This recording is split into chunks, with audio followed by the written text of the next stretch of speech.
د اختر د مانځه طریقه د ویډیو کې مونږ وښایو. ملګرو کوشش وکړئ چې دا ویډیو شیر کړئ دغې لپاره چې ټول مسلمانان وروڼه د لمانځه نه خبر شي او هغوی د اختر په لمانځه کې بیا غلط نه شي. اصل کې چې سړی غلطیږي په دا وجه باندې چې دا لمونځ کال کې 2 ځلې راځي، نو په منځ کې ډېر ځلې کېږي نه، نو د هغې د وجې نه خلکو نه یې طریقه هېروي. لنډه طریقه یې دا ده چې کله سړی نیت وتړي او لا اله غیره په لمونځ وایي، نو امام د هغې نه بعد تکبیرات وایي.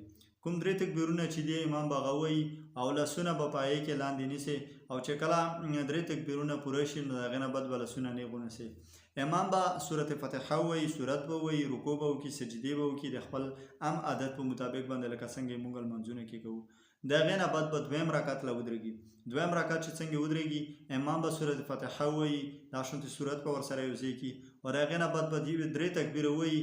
په هغو 3 تکبیرو کې به تاسو لاسونه غوږونو له وړئ او لاندې به یې نیسئ، او چې کله څلورم تکبیر ووایي نو په هغې کې بیا تاسو بیا رکوع له لاړ شئ. بقایا لمونځ رکوع، سجده او بیا تحیت همغه طریقه دي لکه څرنګه مونږ په منځونو کې کوو. نو فرق پکې صرف په دې تکبیرونو کې دی. په اول رکعت کې به مونږ د سورت فتحې نه مخکې کوو تکبیرونه، او په دویم رکعت کې به بیا د رکوع نه مخکې کوو.